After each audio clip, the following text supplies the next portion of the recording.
Hey, this is Tarence Lauchié, and I'd like to thank you for tuning in to this podcast, The Growth Exchange.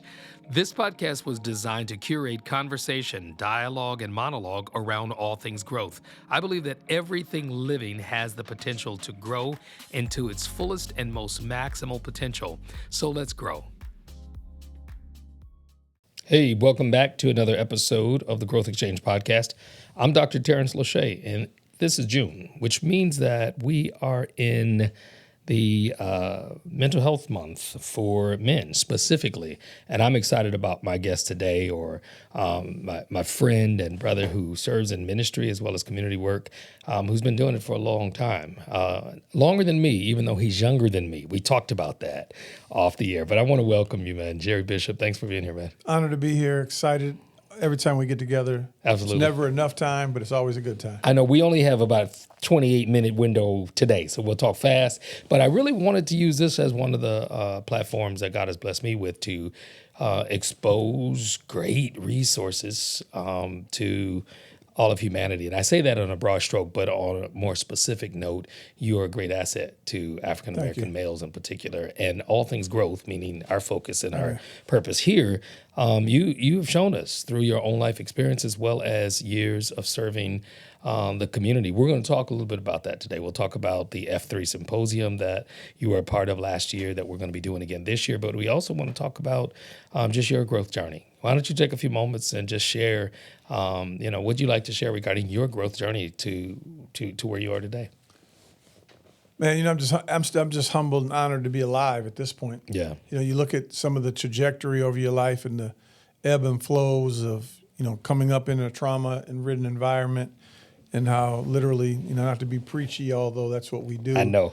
You happen to have the last name Bishop. That's right. So I'm anointed. Like Bishop. I'm anointed to say this. How, it's encouraging every day, and I take the gratitude of life extremely serious. Oh yeah. Because it didn't have to be this good. You start off in the abstract poverty, third world country type poverty in the hood in the 70s, early 80s, but then the trajectory of moving to Grand Rapids, having many, many incredible men simply refuse to let you fail, constantly pouring in, dragging you along, following up on you. And I say all the time that in every single aspect of the work that I do, the life I live, the marriage I have, the fatherhood that I have, that I am really the spiritual DNA of a lot of different people. Oh, absolutely. And it has manifested over the years. And I am grateful to have had so many men sow into me. And I'm really the byproduct of a lot of men. But I'm also an example of what can happen when there's a man not around. We fall into diverse temptations. But then again, I think that you, myself, and many others, not enough, but many others are called to do a rebuilding work. Sure. I've been hammering a word back and forth called Respair.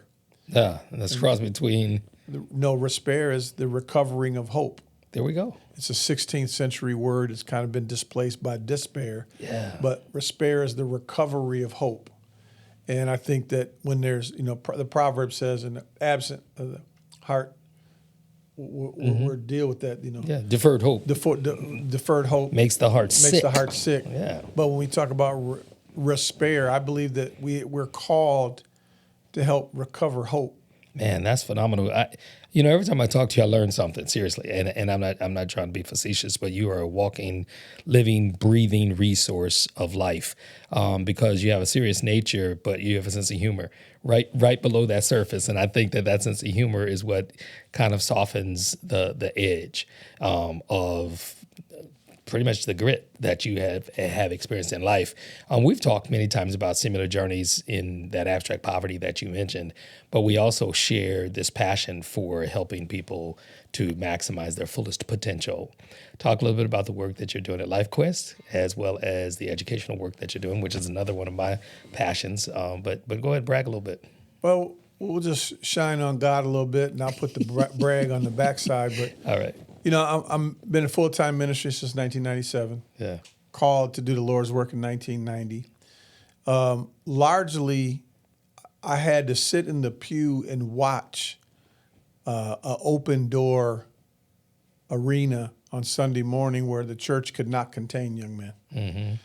So although God was doing an amazing work, and as you know, I talk about all the time, I had an amazing corporate America job. I felt that for a whole bunch of years I was grossly overpaid. Some people say they're grossly underpaid. That wasn't my situation. I was grossly overpaid, but there was a despair. I know I talked about Respair, but there was a despair because, in the early 90s, our community was just ravaged by violence. The crack era was not even at its peak yet. The church couldn't contain young men. And I often have a part of my edge is, it's a natural edge. It's not something that's been built. It is what it is. When you come out of trauma, you're a survivor. It's the same thing. I'm an urban PTSD survivor. Oh yeah, yeah, and that's what I call a grit. I'm from the southeast side of the state, so you if you make it, you make it. If you don't, but it's nothing. It's no different than a combat veteran. Right. But seeing so many young men not being caught in the net of the gospel, I part of my edge is I'm still angry that nobody shared the gospel with me in my most formative years. Right. And how it could have altered the first leg of my negative trajectory. Meaning you could have gotten here faster had things been different. Absolutely. And I agree. I definitely dispel the novice commentary of, it was all part of God's plan. Right. I don't believe that. Would you say God didn't have to take you through all that you went through, right? He didn't. But how many people miss their assignment when they walk past us, walking home from school, standing up on a street corner? Well, some people miss their assignment even romanticizing the call itself. I've heard preachers talk about, they had to be in a car accident and got flipped over 3 times. It was in traction, couldn't move, talk, breathe, or see. And then the Lord spoke to him. I was like, God was speaking to you all along.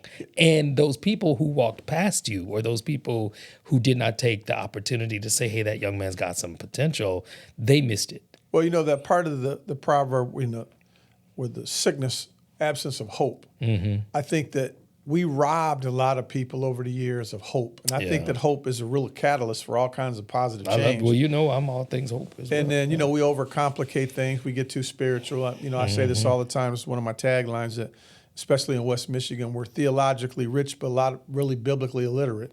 We walk past open needs. Paul said it best.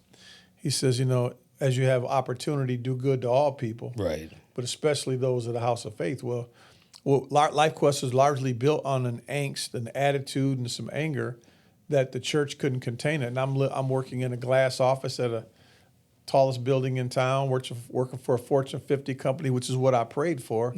But God was using me in that season to open my eyes up. LifeQuest was incorporated largely because there was a need through basketball. I'm still playing. The gym has always been a catalyst for community gathering. And the Lord just spoke through a one open gym that begat an entire ministry. Sure. So name LifeQuest. Where did that come from? LifeQuest, Life Mission. And in May of 1995, 2:00 in the morning, the Lord told me to get up and write my life quest, exact words. Wow. So the mission statement that we have now is the actual mission statement that I got up and wrote at 2:00 in the morning with my 20-pound Hewlett-Packard laptop from my job. That if you carried it in the airport too long, you get a rotator cuff injury. Big ones.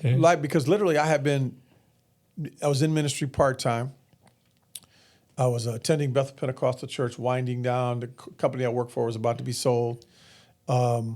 But I was still lamenting, Lord, what can we do? Use me, Isaiah. Lord, who shall I send? Send me. Here am I. Send me. Here am I. And then we had a visiting prophet, Brian Keith Williams. Came through town. I didn't know him. He didn't know me. He was there for what we used to call January Holy Ghost Month. At Bethel Pentecostal Church under Bishop Abney. And the late great. The late great. Interesting thing about Brian Keith Williams is that you guys can pass for brothers. Yeah, I've heard that over the years. And so he was preaching a message on urban America. Okay. And out of nowhere, he calls me down and pulls me aside, prophetically in my ear, not out loud, literally spoke into existence everything I'm doing now. That's crazy. Even up to the launch of the the academy. Sure. Talk a little bit about the academy, because that's the second phase of this big vision that God gave you. So 2022, I began to have conversations with a partner, and they had the resources and I had the real estate. At the same time, he had the real estate, the resources, I had the real estate. I also just challenged them.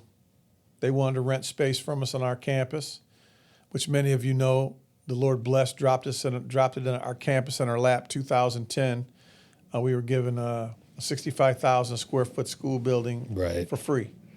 That you have done phenomenal things with. Thank you. From an incubator for businesses to a Churches, place of worship, like gym, places of worship. Places of worship. And then the gym and the chapel. I mean, it's in the community center. It's in the urban core of the city. So the blessing of it is that on June 6th, we celebrate 16 years of being in there. Congratulations. And so this individual wanted to rent space from me to expand an after-school program. And, you know, he's a very affluential guy, and a lot of people with affluence are simply not used to being told no. Well, I don't have that kind of identity crisis. No means no to me, or yes means yes to me. It's a complete sentence. It is what it is. And I wasn't interested. I said, I don't know. We need to start a school. That's how the school came about. Yeah. They wanted to rent space. I said, I'm not interested in being a landlord. I don't want to put anything on that side of our campus. And I said, we need to start a school if we're going to do anything. And so in 1 hour, the vision had been cast. 2 months later, an application was sent through our authorizer.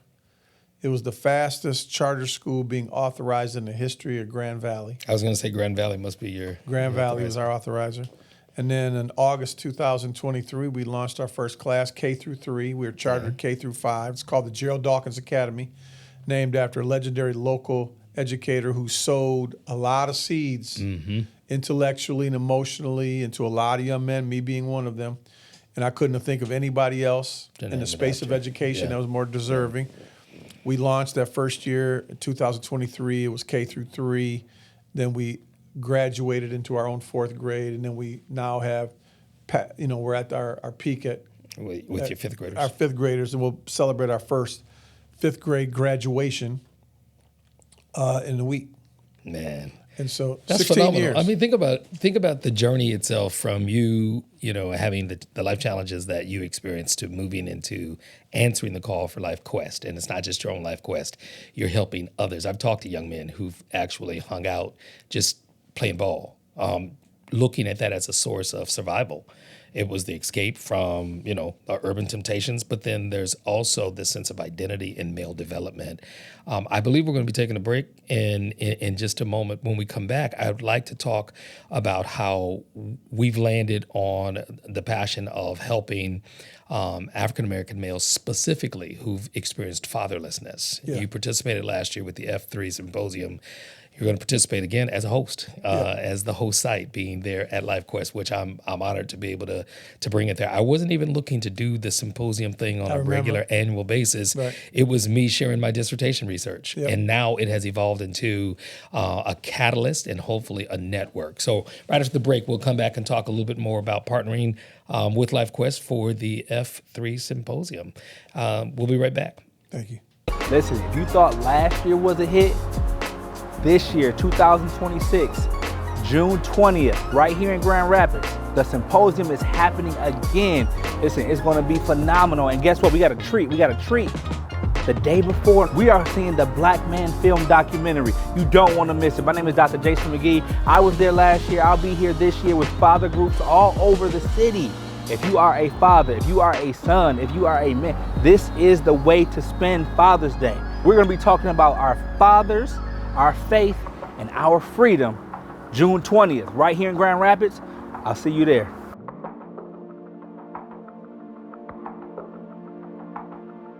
Hey, we're back. I'm Dr. Tarence Lauchié, and you're tuned in, listening, watching, perhaps, and of course, sharing and liking this podcast called The Growth Exchange. I'm with Jerry Bishop, who has opened up another can of worms. Just in the break, we were talking a little bit about dissertations and how there was a dissertation that specifically has impacted him. I'm going to look it up. H. Beecher Hicks, former pastor, pastor emeritus of Metropolitan Baptist Church. His dissertation, published in 1978 by Baker Bookhouse, Ironically, a bigger. Right. Yeah. Called Images of the Black Preacher, the Man No One Knows. Man, And while we were off break, which it was very meaty while we were on the that break, was a good conversation. I'm holding fast that there are many dissertations that could create a movement. As just you were moved spiritually. The Lord obviously pushed you to move for your dissertation into our conference. Yeah. But I think that there's a glut of men. The majority of us are called with a responsibility to create a movement for manhood, but for various reasons, sometimes very selfish reasons, we ignore the call. Well, sometimes there's the deluge of, and I use that word intentionally, of religion, and then also the expectation of what we know as family and heritage. Everybody's going to inherit something. Sure. I happen to have inherited it, fatherlessness, and it wasn't by choice. It wasn't by, even by happenstance. It was, I think, by providence that I would have experienced what I experienced and decided to write my doctoral dissertation around self-efficacy for adult Black males who've experienced fatherlessness. I affirm that. But one trait that every single human being, but primarily men of color, inherit is trauma. Oh, absolutely. Epigenetically. And as an example, I am on my 6th watching of the Michael Beasley, Shannon Sharp interview. You said that to me. I did check it out. And, it's been a catalyst of much conversation because on a national stage, a prominent player who everybody watched implode professionally is bearing his soul as to why he is the way he is. Yeah. And I think that there's such a void of open dialogue, open gyms, open dialogue, open hearts, open homes.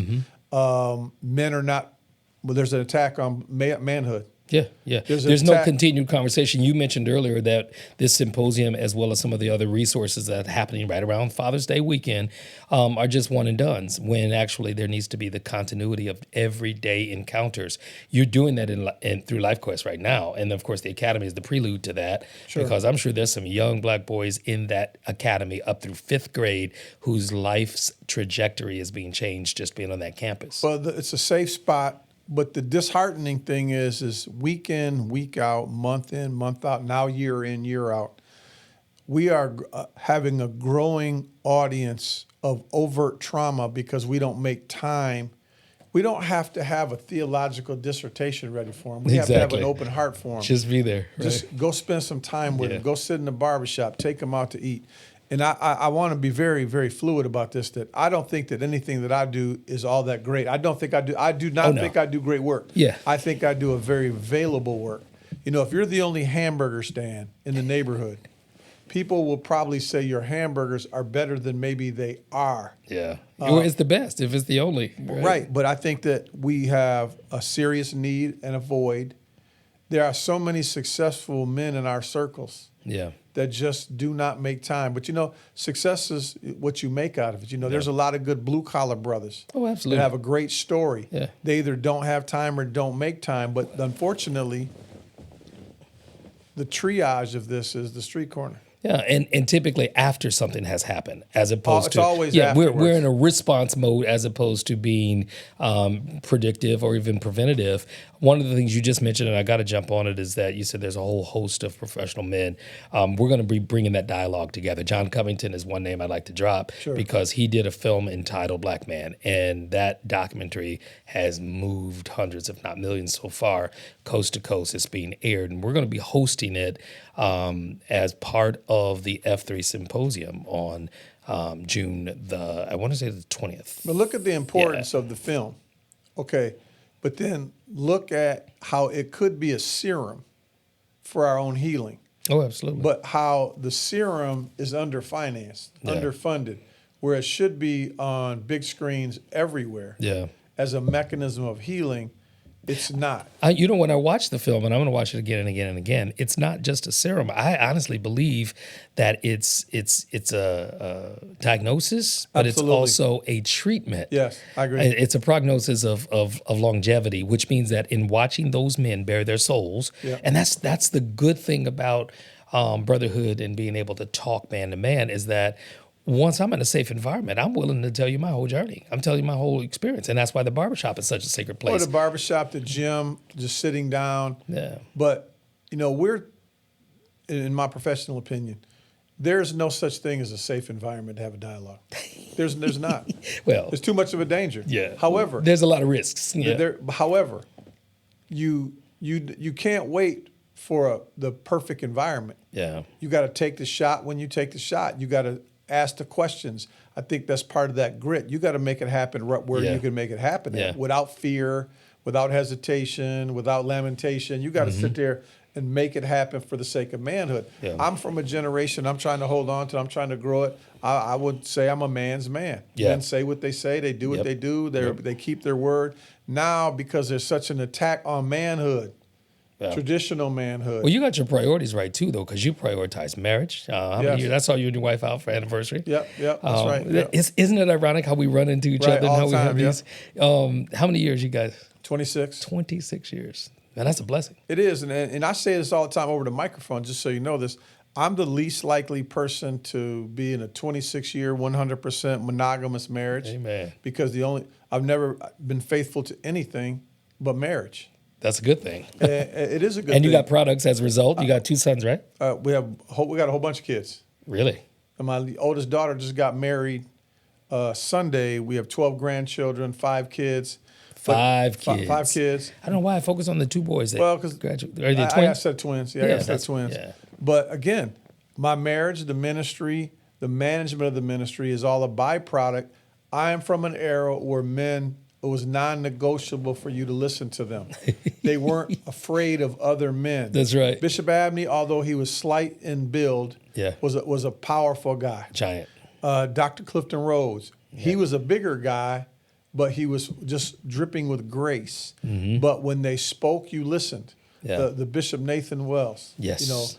There's so many of these names. Right, Bishop Nathaniel Wells. Yeah, there's so many of these names in our lives. He's in the film, in fact. But the presence of individual leaders in town, the educators, they always made time for us younger men. Now I feel that I don't know how to do it another way, any other way. I only know how to do it 24/7. Yeah. And I sometimes my wife has to say, "Can you leave it at the front door?" Because I'll sit there It's while part of we're your watching life. TV, Yeah. and she knows I'm on the phone. Well, now you become, like I said, a resource. It kind of takes me back to the pre-introduction about how you are a walking, talking, living, breathing resource, an example of that. And, some people approach leadership from different angles. You are ordained minister. You are a community pastor, a black pastor, a preacher, as they would say. Sometimes I cringe at that identity that we've been given because people limit us to just that. Oh, that's pastor so-and-so. It is. And, I agree with you 100%. And depending on people's perspective of what a pastor is, that could be for you or against you. Yep. I would like to come through as being who God made me in that moment. Sometimes they weaponize that. Oh, absolutely. Right. Yeah. Well, when it was supposed to be used as a tool or a catalyst for civil rights and equal Yes, rights right. and human rights, it has now been obliterated. And sometimes we get disrespect just by being identified as a clergy Made person. disrespected, Yeah. made fun of, minimized. It used to be a role of incredible importance. Oh, yeah. With lots of influence being used in so many different venues. The icons that I wish I could have met that went to go be with the Lord as part of that great cloud of witnesses, like Dr. Benjamin E. Mays. Mm-hmm. I'm rereading for the 4th time his book, Born to Rebel. Yeah. And so here former president of Morehouse College, 27-year member at Atlanta School Board, in the icons of preaching. He was the first president, am I correct? Benjamin Not Mays? the first, but he was? it's just an icon. But I got all these other names in my life, that I wish I could have sat at their knee and that would have been awesome. You're now the man that people are sitting at your knee. Yeah, it's insane, man. Isn't that weird? I wanted to be able to see and talk to Ralph Ellison. Oh yeah. I wanted to see his mental about the Invisible Man, or talk to James Weldon Johnson. How did you come up with the book Autobiography of an Ex-Colored Man? How did you switch gears and write the Negro National Anthem? Yeah. Can't do that anymore. But the stories that are in us, we have an obligation to push out. But I think we have to push them out without compromising our manhood. Yeah. That we are a monogamous, heterosexually driven devices and vessels of worship, Yeah. of love, purpose. Yeah. Those are very unpopular terms now because Absolutely. now they'll label you a phobia behind that, or there'll be a fear to talk about it. You know, we say it on microphone at LifeQuest all the time that we love everybody. Mm-hmm. We don't affirm everything. You sound like a conversation my wife and I had the other day that, you know, I have an unconditional love for everybody. Absolutely. No matter what they're experiencing and what they're going through, but I don't necessarily affirm everything. And I say that on the I mic, see. and we have a very robust following on the broadcast. Yeah. And, you know, I'm all about manhood. Yeah. I'm all about manhood. It's obvious, like you said, you're the living, breathing, walking example of that. Marriage being a high priority. Let's talk about priorities. Let's just do a 1, 2, 3. Sure. You know, 1, 2, 3, as it relates to the priority of being that God-made man. Marriage, family, ministry. Marriage, family, ministry. That's simple. But everybody's got a ministry. We don't preach that enough. Yeah, because we think ministry is just church in the pews. We do. Yeah. A microphone, a podium. You know what's funny? You mentioned blue collar versus white collar. I was no collar. I had no collar No, at all. I didn't have any collar, bro. None. Zero. and now no the clergy collar. resource. And now the clergy collar happens to be an albatross for some. And I don't have one. Yeah, you don't. You don't. I have don't. you No, have a clergy listen. collar? 4 years ago, I gave all my robes away. I gave away the lone collar I had, and for me, I'm not wearing that. Yeah. I'm not wearing. Well, it. you don't need it in that sense that you have acquiesced, and that's a key word to a fulfillment, a full blown fulfillment of purpose and what it is. I'm honored to have you here as a guest today. We're going to be talking more in another episode with some other gentlemen about the F3 Symposium. We're going to be talking about the fact that it's going to be held at LifeQuest. We're going to be talking about the fact that this symposium is not just another, one and done, but it is a network and an opportunity of resources being gathered, curated specifically to help empower those men that we talk about, or those men that we stand with in court, or those men that we go and visit after they're behind bars, or those men that we pray with on altars, whether that altar is at a grocery store or in a church. I'm grateful. Let's use the last few moments with you, perhaps sending a message to a would-be listener, maybe African-American male who needs some support, or maybe a relative, family member, or a loved one of an African-American male who could use your resources. Well, one of the greatest tools you have is an ever-listening God.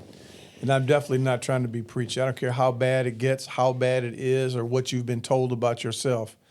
You are fearfully and wonderfully made. God's got a plan for your life, but you got to tap into vision. I'm guaranteeing that if you're void of having an active male figure of integrity, of honor, of love in your life, that if you just say, God, send me, open up my eyes and my ears, I'm going to guarantee you in 48 hours, no more than 72 hours, I guarantee you an image of somebody that's probably already been present that you've overlooked. God is going to send the help that you need. Don't minimize the God factor. In fact, maximize the God factor, because in the void where there is no male, God has the right model that will help guide your life. Man, phenomenal. Thank you so much, Jerry Bishop. Honored to be here. You're going to be back with the other gentleman that we were talking about, but I'm just, like I said, honored to know that you are literally doing the things that we've talked about. And Let's things keep that it we've ongoing. talked about. Appreciate you being here, man. Thank you, Looking bro. forward to Appreciate it. Yep. God bless, man. Bye-bye. You've been tuned into another episode of the Growth Exchange podcast with Dr. Tarence Lauchié. Hey, keep tuning in, keep listening, and share this with others. You can even take clips and send it to folks and say, hey, you can tune in and listen a little bit later. But it's important for this broadcast and this sharing of resources and information to be supported. So if you are interested in becoming a sponsor, co-sponsor, or a sponsoring partner, let us know with the contact information below. As always, let's grow. All right, Ashanti Bryant here, friend of the Growth Podcast, inviting you to be in the room for F3 Symposium 2026, happening Saturday, June the 20th, starts at 9:30 a.m., and you do not want to miss it, brothers. Be in the room and join us.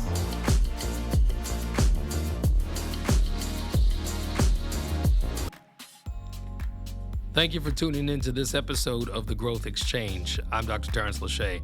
It's been a pleasure to have these conversations and dialogues with our guests.